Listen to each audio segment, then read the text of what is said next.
what's up? I'm Troubleshoot. If you find yourself stuck imprisoned inside of Delesyia Castle, you'll need to come across to this thing over here and stand on the side of the bar and push it all the way across until it's finally open. Then you'll get access to the Visio and information input device, come up to it, and you'll be prompted you can turn the hour and the minute hand. Now it seems like both of them will need to be close to their final point, so the top right, and then you can hold both of them to reach at the same time. And that's it.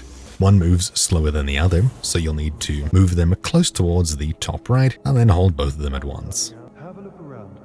You should spot a door you've not seen before. What we'll do is we need to head towards this door right here, which was previously a wall, walk through it, and then on the other side here we'll need to exit the Vision.